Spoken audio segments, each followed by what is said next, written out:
I'm not going to say anything as blanket as the United States doesn't need to worry about terrorism anymore. But the mechanics of the future are going to add an extremely thick layer of insulation to America's already impressive distance from the world at large. Take a look at the map. It's the same global stability map I've shown you before, but this time with an overlay for Muslim population concentrations. There are a few takeaways from this map. Not very many places in the Islamic world will have decentralized governments. Many of the locations that the West fears will become breeding grounds for terrorism, Afghanistan, Libya, Yemen, Syria, will become such security no man's lands that transnational groups simply will not be able to function. There will certainly be a few decentralized areas in sub-Saharan Africa, but not only are those Muslim populations in the continental interior, they are also thoroughly engrossed in local issues rather than hell-bent on launching operations in distant continents. I see two areas of concern. Pakistan looms large as the most critical area. As a consequence of the September 11, 2001 attack, U.S. forces began heavy operations. First to root out al-Qaeda and the Taliban from Afghanistan, and then to stabilize Afghanistan into some sort of form that could prevent al-Qaeda's and the Taliban's resurgence. Considering that Afghanistan is both rugged and landlocked, it should come as no surprise that both tasks were difficult, with the latter proving all but impossible. As part of the Afghan war effort, the Americans discovered that the Afghanistan-Pakistan border region is as rugged and porous as it is densely populated. Many militant groups, most notably the Afghan and Pakistani strains of the Taliban movement, call it home. That unsavory fact introduced the Americans good and hard to Pakistan's core statehood problem. Pakistan, in good times, is a state under siege, and it all comes down to geography. The Indus Valley is the Pakistani core, and the waters of the Indus are the merger of 5 smaller upland rivers that all originate in the Himalayas. However, unlike the similarly sourced Ganges, the middle reaches of the Indus system receive no rainfall. All of the rivers flood during the monsoons and must have their flows carefully managed to ensure regular water for the region's omnipresent irrigation works. If not for this management, the entire area, like the Nile Valley, would be desert. The Indus may have been navigable at some point deep in the past, but millennia of such tight management and such seasonal input extremes mean that in the contemporary period it is only navigable to Hyderabad, just a handful of miles from the Indian Ocean. From a capital generation and a social point of view, this puts Pakistan in a very similar basket as Egypt. A very thin crust of society manages the extremely capital-poor system, and everyone else is a de facto slave. That, however, and unfortunately, is where the similarity with Egypt ends. The middle region of the Indus system are not only not highland, but they directly abut the Ganges region. All that separates the heavily irrigated Indus basin from the perennially fertile Ganges basin is a low saddle of land just 100 miles deep.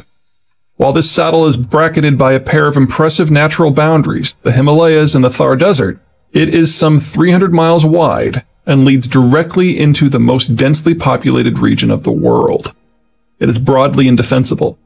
Under any circumstances, the people of the Indus Valley will be heavily outnumbered by and exposed to the people of the far more populous Ganges Valley.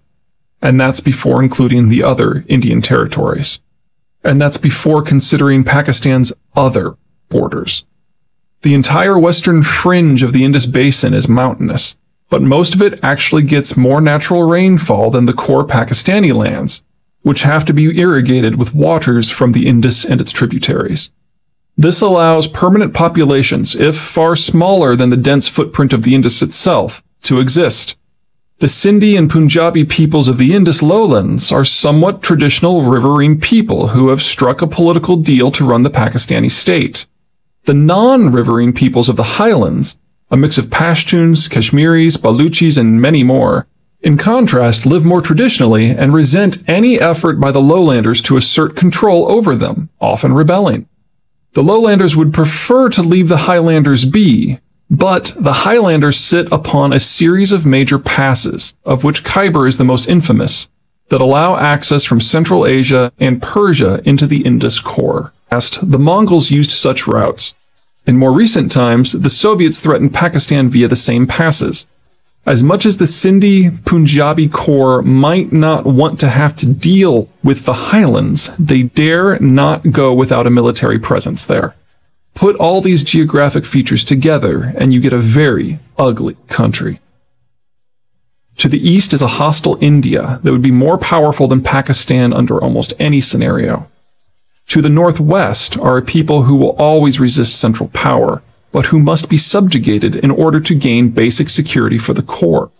Throughout the core Indus territories, there is a catastrophically high need for tight management and expensive irrigation to prevent desertification and starvation. Consequently, Pakistan is one of the poorest, most militarized, most corrupt, and least secure states ever created. The problems that the Americans discovered in their Afghan adventures are a direct consequence of the Pakistanis' successful efforts to turn a negative into a positive. With the Soviet invasion of Afghanistan in 1979, the Pakistanis reasonably believed that they were next. They couldn't hope to stand up to the Soviets, much less the Indians combined with the Soviets, alone. And the peoples who lived in the highlands of northwest Pakistan had always been particularly unruly. The solution was to forge a new national identity based on Islam. Aggressive campaigning by the government sought to convince the mountain peoples of the border region that it was the Pakistanis' common religion that served as the glue to hold the Pakistani state together. The Soviets and Indians were portrayed as apostate foes.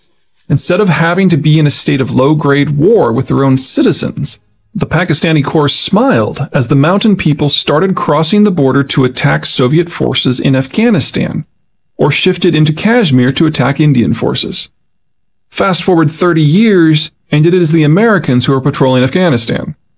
The Pakistani Taliban, as some of the militias of the Pakistani mountain people are now known, attacked the Americans just as vociferously as they attacked the Soviets. They also see the Pakistani government's willingness to collaborate with the Americans in Afghanistan as a betrayal of the national identity at best or a sign of apostasy at worst. The suicide attacks that often mar Afghanistan and Kashmir now also occur within the Indus core with disturbing regularity. There have been many concerns that Islamists within the Pakistani government have often assisted the various Afghan and Pakistani militias by sharing intelligence about the disposition of American forces. This is certainly true. However, such assistance is not given on orders of Pakistan's civilian or military leadership, but instead by Islamists within the government ranks who wish to assist the Taliban for religious or strategic reasons. In essence, it is the Pakistani equivalent of Edward Snowden's leak. The primary reason that Pakistan has proven able to survive the past decade is that the Americans needed it to. Afghanistan is landlocked, and Pakistan is the route in. So for a decade, the Americans bolstered Pakistan with military sales, cheap loans, and outright cash bribes that come out to roughly 8% of GDP, not to mention providing Pakistan with strategic cover versus India. Considering Pakistan's strategic vice, that could well be the difference between success and failure as a modern state. The relationship has always been an uncomfortable one for both sides, and it is about to dissolve. The Pakistanis fear that American actions in Afghanistan have stretched their relationship with the Pakistani Highlanders to the breaking point, and that when the Americans leave, the Lowland-Highland War will resume. American largesse is about to sharply end. And between the loss of resources and the newly infuriated nature of the Highlanders, the Pakistani lowlands' ability to manage its highlands will become sharply circumscribed. Not needing to battle for control of their own territories, the Highlanders will have the magic mix of partial security, identity, ability, and incentive to strike across national borders. Their primary target will be India, as these people have some serious bones to pick over Kashmir. They see the Indians as occupying a portion of their homeland. As Pakistan would prefer not to actually go to war with the superior India, Islamabad's efforts to rein in the Highlanders make it likely that the Highlanders will have on-again, off-again clashes with the Pakistani authorities in Islamabad as well. This is a problem, a big problem, but it is also a regionally contained problem. The Pakistani Taliban and groups like it are tied down by geography. Reaching the wider world would require first negotiating the Pakistani core, not to mention ignoring the local and compelling challenge of Kashmir. These groups certainly have the ability to strike across international borders, but there is really only one border they will care about.